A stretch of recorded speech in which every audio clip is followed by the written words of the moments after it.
Hello guys, welcome to my channel. About myself, I am Neha Bansal. I have cleared different exams like CDS, FCAT, CTET, UPTET, etc. Therefore, I bought a English comprehensive course for you all so that you can score more than 90% marks in your examinations, whether it is of UPSC CDS, CAPF, FCAT, railways, banking,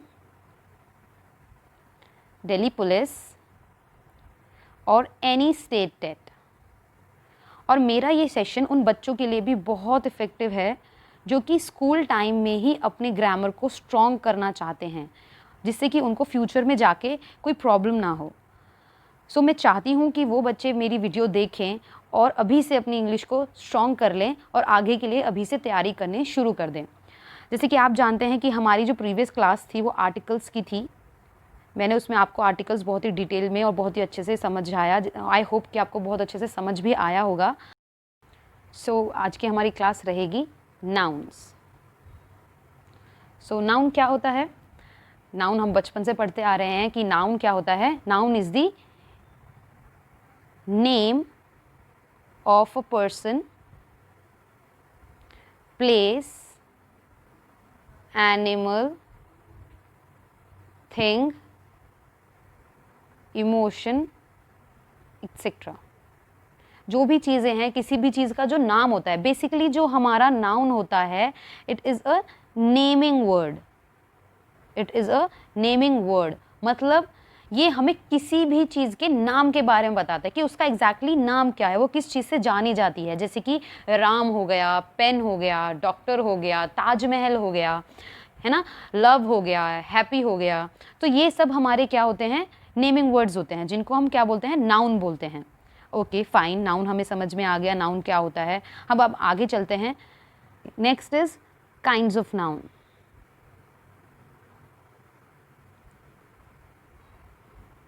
जो हमारे noun होते हैं वो हमारे 5 तरह के होते हैं। उनमें सबसे पहला होता है हमारा proper noun, second is common noun. अब पहले हम इन दोनों के बारे में पढ़ेंगे कि इनमें क्या अंतर होता है। लाइक प्रॉपर नाउन इज जो कि हमें किसी भी स्पेसिफिक चीज़ के बारे में बताए, वो हमारा प्रॉपर नाउन हो जाता है। जैसे कि मैं बोलूँ सीमा, सीमा इज़ अ गर्ल, ठीक है, तो सीमा एक स्पेसिफिक लड़की का नाम है। मेरठ, मेरठ एक स्पेसिफिक सिटी का नाम है, तो वो हमारा प्रॉपर नाउन आ जाता है। मगर जब कोई चीज़ शेयरिंग करने लगे तो वो हमारा क्या हो जाता है? कॉमन नाउन हो जाता है। लाइक अब मैंने यहाँ पे मैं आपको एग्जाम्पल के साथ ये समझाऊंगी। मैंने अभी थोड़ी देर पहले एग्जाम्पल लिया सीमा। सीमा यहाँ पर एक लड़की का नाम है, मगर जब मैं यहाँ पर लिखती हूँ गर्ल, तो गर्ल जो है वो सब लड़कियों के लिए यूज़ किया जाता है, तो वो हमारा कॉमन हो जाता है। लाइक आपका कोई फेवरेट टीचर है, जैसे कि निशा मैम, तो निशा मैम यहाँ पर हमारा प्रॉपर नाउन है। आप अपना एक निशा मैम के बारे में बात कर रहे हो, मगर जब आप यहाँ पे टीचर लिख देते हो तो वो क्या हो रहा है? सभी टीचर के लिए यूज़ हो रहा है, तो वहाँ पर शेयरिंग हो रही है, तो वो हमारा क्या हो जाता है? कॉमन नाउन हो जाता है। लाइक दिल्ली, दिल्ली एक सिटी का नाम है, मगर जब मैं यहाँ पर सिटी लिख दूँ तो वो एक कॉमन नाउन बन जाता है। इंडिया, इंडिया एक कंट्री का, स्पेसिफिक कंट्री का नाम है, मगर यहाँ पर मैं कंट्री अगर लिख दूँ तो वो हमारा क्या हो जाता है? स्पेसिफिक हो जाता है। आई होप कि आपको प्रॉपर और कॉमन नाउन में एकदम क्लियरिटी हो गई होगी। तो चलिए हम अपने नेक्स्ट एग्जाम्पल की तरफ चलते हैं, जो कि है collective noun. Collective noun, collective noun जैसे कि हमें नाम से ही बताता है कि कलेक्शन, किसी भी चीज़ का कलेक्शन। अब कलेक्शन किस चीज़ का होगा? कलेक्शन मीन्स ग्रुप, किस चीज़ का होगा? ग्रुप ऑफ पर्सन्स, मतलब बहुत सारे लोग हो सकते हैं, बहुत सारी थिंग्स हो सकती हैं, बहुत सारी प्लेसेस हो सकती हैं, एक्सेट्रा। मगर इसमें कंडीशन होती है, वो क्या होती है कि वो सिमिलर काइंड की होनी चाहिए। इसमें एक कंडीशन है कि ये जो हमारा ग्रुप है वो सिमिलर काइंड का होना चाहिए, ये बहुत ज़रूरी है। अब चलिए एग्जाम्पल से समझते हैं। लाइक क्लास जो है वो हमारा ग्रुप ऑफ स्टूडेंट्स होता है। Okay, army is a group of soldiers. आप ऐसे बहुत एग्जाम्पल्स देख सकते हो, जैसे कि team is a group of players. Archipelago is a group of islands. Bundle is a group of sticks. Bunch is a group of keys हो सकता है। Many more examples. मतलब यहाँ पर एक ही तरह की बहुत सारी चीज़ें जब हो जाती हैं और उनका ग्रुप होता है तो वो हमारा कलेक्टिव नाउन हो जाता है। आई होप ये भी बिल्कुल क्लियर होगा आपको। अब नेक्स्ट की तरफ चलते हैं, material noun. Material noun Hindi में इसको कहते हैं धातुवाचक संज्ञा, आई थिंक। इसमें बेसिकली क्या आ जाता है, इसमें हमारा बिल्डिंग मटेरियल आ जाता है। इसमें हमारा बिल्डिंग मटेरियल आ जाता है। बिल्डिंग मटेरियल का क्या मतलब है यहाँ पर, मतलब कि वो चीज़ जो जिस भी चीज़ के बारे में हम बात कर रहे हैं वो बनी किस चीज़ की है। लाइक मैं अगर किसी बॉटल की बात करने लगूँ तो वो किसकी बनी हुई है, प्लास्टिक की कह दो, स्टील की कह दो, तो वो हमारा बिल्डिंग मटेरियल हो जाता है कि वो बेसिकली किस चीज़ की बनी हुई है। अब मैं अगर बोल दूँ यहाँ पर ड्रेस है, कोई स्पेसिफिक ड्रेस है, तो वो किस चीज़ की बनी होगी, कॉटन की बनी होगी, सिल्क की बनी होगी, किसी भी चीज़ की हो सकती है। तो ये जो हमारे एग्जाम्पल्स हैं ये हमें मटेरियल नाउन के बारे में बताते हैं। ओके, और next kind is abstract noun. Abstract noun में क्या आ जाता है, हमारी जितनी भी इमोशंस हैं, हमारा जो स्टेट ऑफ माइंड है, हमारी जो स्टेजेस हैं, स्टेजेस ऑफ लाइफ, ये सब हमारी किस में आ जाती हैं, एब्स्ट्रैक्ट नाउन में आ जाती हैं। एग्जाम्पल्स ले लीजिए, जैसे कि fear is a emotion. Childhood is a stage of life. Happiness is a state of mind. तो ये सब हमारा किस में आ जाता है, एब्स्ट्रैक्ट नाउन में आ जाता है। इनको आप छू नहीं सकते हो, you can just feel them, ये सिर्फ फील की जा सकती हैं, कांट बी टच्ड।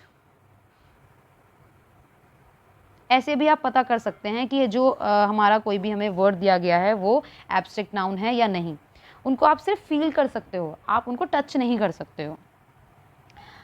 तो यहाँ पर हमारे काइंड्स ऑफ नाउन कंप्लीट होते हैं, मगर यहाँ पर हमारा नाउन कंप्लीट नहीं होता है, क्योंकि नाउन को जितना हम सिंपल समझते हैं वो इतना सिंपल है नहीं। देखा जाए अगर, वो इतना सिंपल है नहीं, हम बहुत इसको लीनियंट लेते हैं। ये फर्स्ट चैप्टर है, बेसिक चैप्टर है, उतना ही इम्पोर्टेंट चैप्टर है।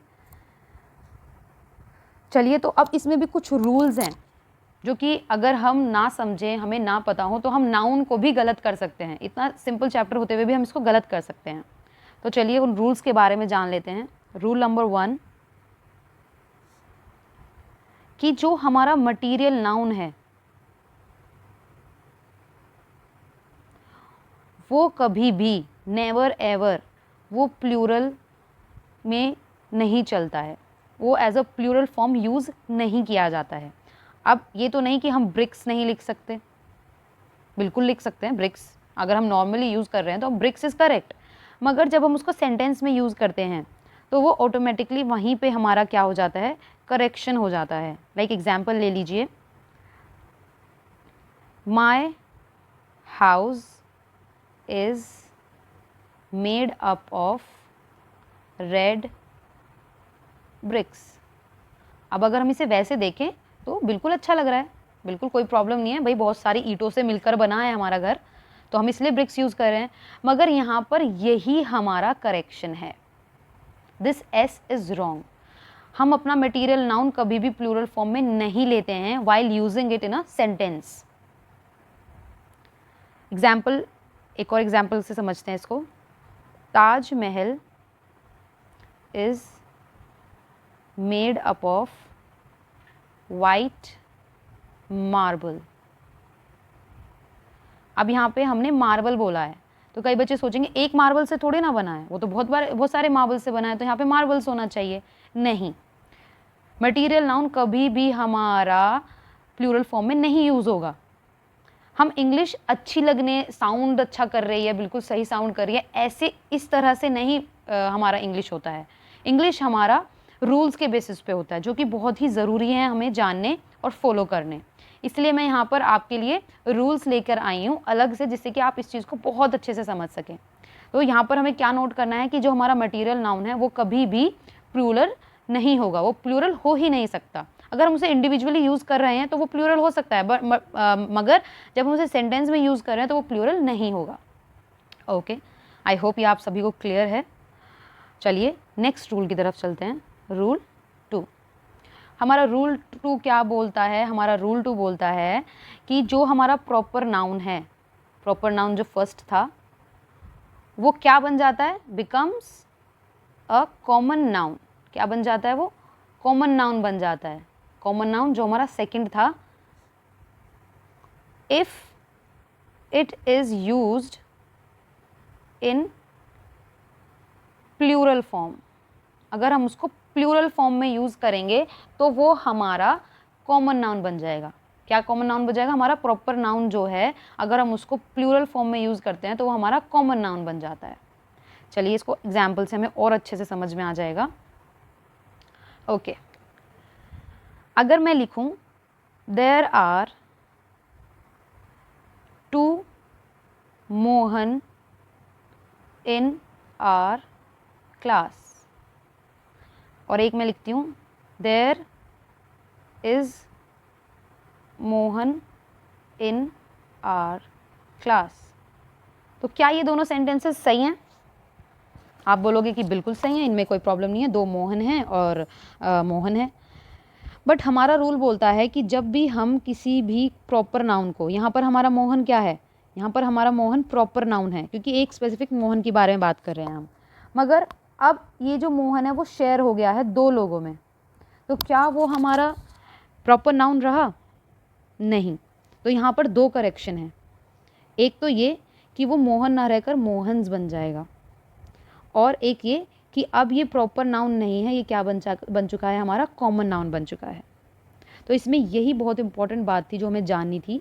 हमने आज तक, आई थिंक कि आपने कभी नहीं सुना होगा, नाम में भी एस लगा है, अपोस्ट्रोफी एस तो हम सब ने सुना है, मगर प्लूरल फॉर्म में एस शायद आपने पहली बार सुना होगा, और ये बिल्कुल करेक्ट है। अगर आप इसको MCQ में देखते तो आप इसको बिल्कुल भी नहीं लिखते करेक्ट, और यही हमारा करेक्ट आंसर है। लाइक अगर मैं लिखूँ 10 नेहाज आर प्रेजेंट टुडे, तो यहाँ पे अपोस्ट्रोफी एस बिल्कुल नहीं आएगा। आगे हम अपोस्ट्रोफी के बारे में भी अच्छे से जानेंगे। तो यहाँ पर जो हमारा आएगा वो सिंपल नेहाज आएगा, 10 नेहाज। आई होप आपको ये रूल 2 भी बिल्कुल क्लियर हो गया होगा। आज मैं अपना सेशन यहीं ख़त्म करूँगी, मगर ये हमारा सेशन यहाँ ख़त्म का मतलब ये नहीं है कि हमारी नाउन की क्लास पूरी हो गई है। अभी तो बस शुरुआत हुई है, अभी बहुत रूल हैं जो हमें जानने हैं, बहुत सारी चीज़ें ऐसी हैं जो आप नहीं जानी होगी, आपको आज तक नहीं पता चली होगी, मगर आप मेरे सेशन में जान जाओगे और बहुत अच्छे से समझ भी जाएंगे। हम जो नेक्स्ट क्लास करेंगे वो हमारी रूल नंबर 3 से शुरू होगी, उसमें हम आगे के रूल जानेंगे, और वो हमारा नाउन का सेकंड पार्ट होगा। एंड जैसे कि आप सब जानते हैं, मैं ऑलरेडी एक क्लास ले चुकी हूँ आर्टिकल्स की। मेरी फर्स्ट क्लास आर्टिकल से थी, मैंने इस सेशन की जो शुरुआत की है वो आर्टिकल से की है। तो अगर आपने वो नहीं देखी है तो आप प्लीज़ उसको देखिए, मैंने उसका लिंक डिस्क्रिप्शन बॉक्स में डाल दिया है नीचे, तो आप उस पर जाइए और उसे ज़रूर देखिए, क्योंकि मैं आपको अश्योर कराती हूँ कि उसमें बहुत सारी चीज़ें आपको ऐसी मिलेंगी जो आपने आज से पहले शायद नहीं जानी होंगी, और जो कि आपके एग्ज़ाम के लिए बहुत ज़रूरी है, क्योंकि आप इन रूल्स के थ्रू, इन नई ट्रिक्स के थ्रू, नई इन्फॉर्मेशन के थ्रू अपने किसी भी एग्ज़ाम में बहुत ही आसानी से एरर डिटेक्शन कर पाएंगे, सेंटेंस रीअरेंजमेंट आराम से कर पाएंगे, क्लोज टेस्ट आराम से कर पाएंगे, आप भी किसी भी तरह की चीज़ इंग्लिश में बहुत ही ईजिली कर पाओगे। एंड बिलीव मी, आप अगर इनका रिवीजन प्रॉपर देंगे तो आपको ये टिप्स पे हो जाएंगी, अभी थोड़ी हैवी लगेंगी मगर ये आपके बिल्कुल टिप्स पे हो जाएंगी। बस इनको क्या चाहिए, थोड़ा सा रिवीजन चाहिए। तो मैं चाहूँगी कि आप रिवीजन प्रॉपर करें और मेरी क्लास के साथ बने रहें, क्योंकि हम आर्टिकल से शुरू इसको कर रहे हैं और हम इसको आगे तक लेके जाएंगे। हम इसमें tenses, active and passive, direct and indirect, सब कुछ कंटिन्यू करेंगे। सब कुछ इसके अंदर मैं आपको प्रोवाइड कराऊंगी और इतनी ईजिली आप इसको समझ पाएंगे, याद कर पाएंगे कि बिलीव मी आप बहुत अच्छे से अपने क्वेश्चंस अटेंड करेंगे। So thank you everyone, and last but not the least, if you like this session please like, subscribe to my channel, and yes, don't forget to share it. Thank you. Have a nice day all.